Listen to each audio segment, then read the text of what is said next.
First of all, let's talk about Coach Snyder. You know, you get into this profession and you see guys do things the right way.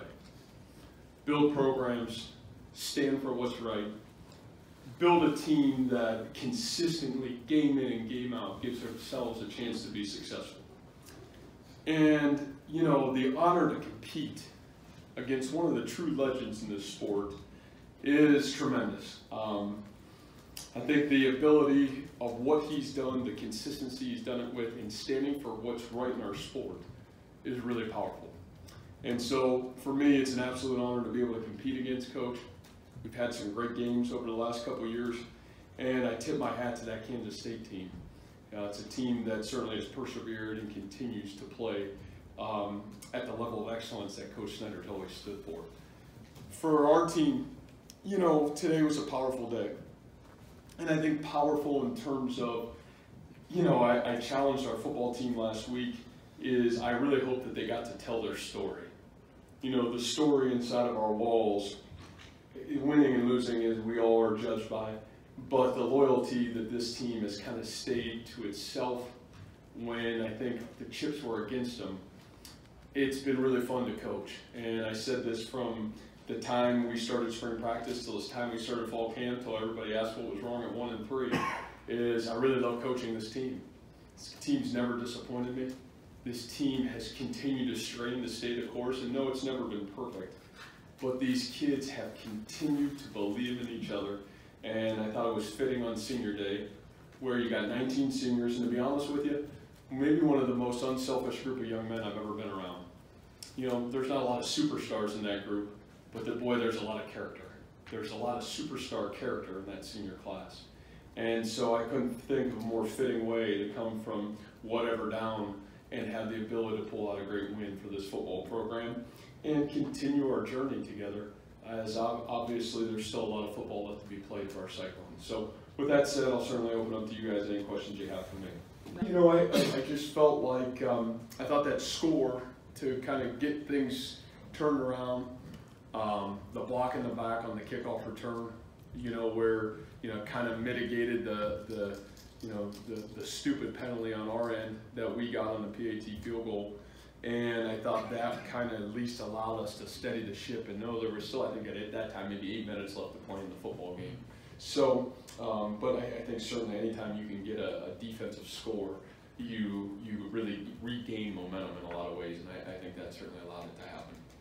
You know, to me, you know, my message was direct, and the directness to it was, and that's a group, boy, I don't know if I've challenged any group more than that group since January, to be honest with you. And, you know, about protecting our quarterback, about running in critical situations, and not hurting ourselves. And that's still a young group that's really grown throughout the entire season. And I think you're finally seeing a group that, you know, eventually, I said this, we'll have an offensive line here in Ames, Iowa that will be able to play championship level football. I think we're a lot closer today than we've ever been, and I was really proud of their response in the fourth quarter. Yeah, it's probably a great point on your end. You know, I really think it's who we are. You know, it's we're not flashy, we're not always pretty, but you better not count us out. And it's a team that, and a program now, I think that's existed that way, quite honestly, for the last 2 years. I just think settling in, you know, we were all over the place, and I don't know why, you know, it's felt that way for the last 2 games, you know, and really the last 7 corners, we haven't felt like we felt. And so whether we've worn down, obviously we've been battled by some injury, but what was so fun to watch was when we needed it the most, the guys that really have led the way the entire time stepped up and made huge plays. And, you know, I think that was really the turning point. Ray Lima's play, vividly I can see it, and I know we end up, but the 3rd and 1 play where Ray steps up and just looks like, you know, 1 on 5 and makes just a powerful play.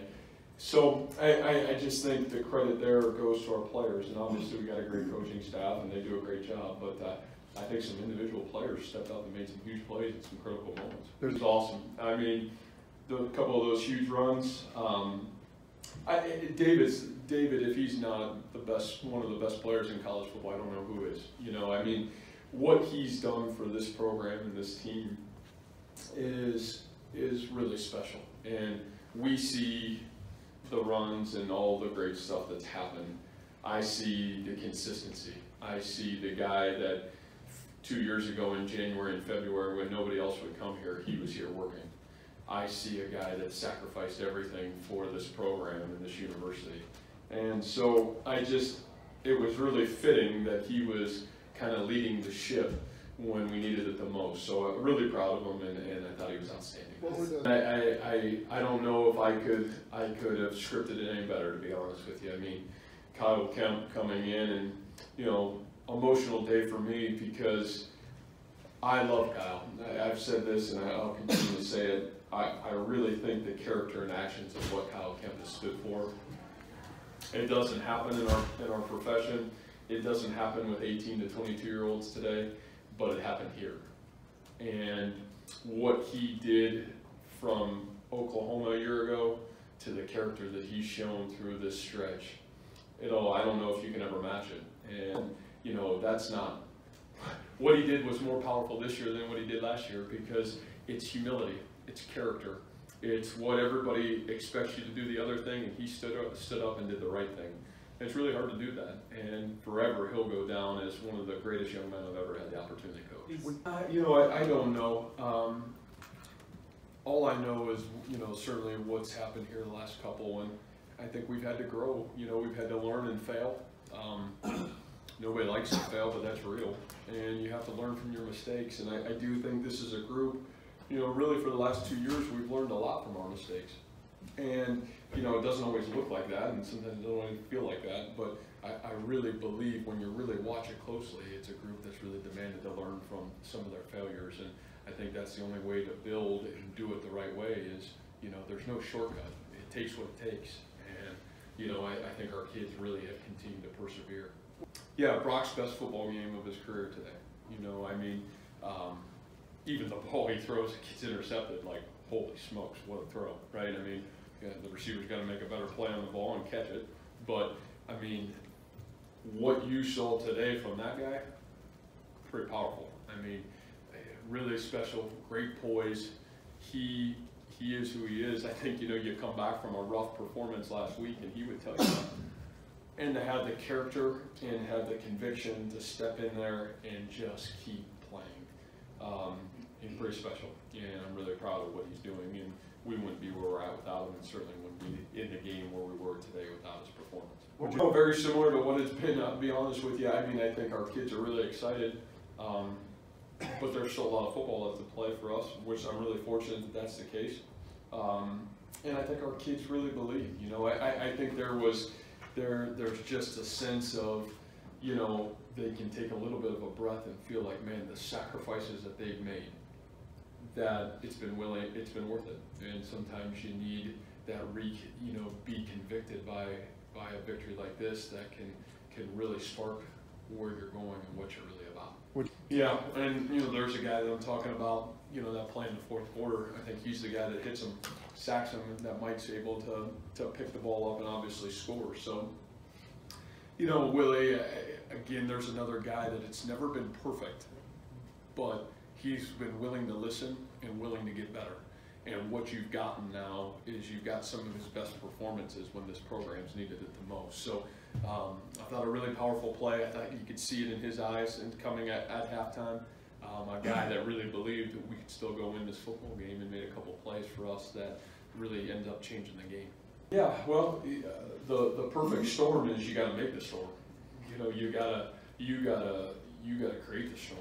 And you know, we left last week saying, you know, I felt like a week ago we were the team that played not to lose, and the other team was the team that played to go win a Big 12 championship. Lesson learned.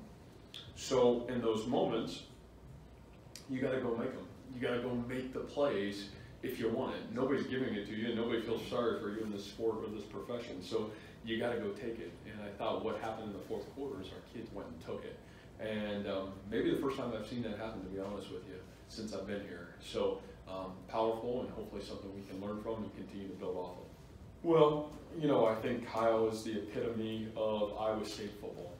You know, he's a person that has taken advantage of every opportunity because his work ethic has prepared him to do such. You know, I say this to our kids all the time, we're the land of the misfit toys, right?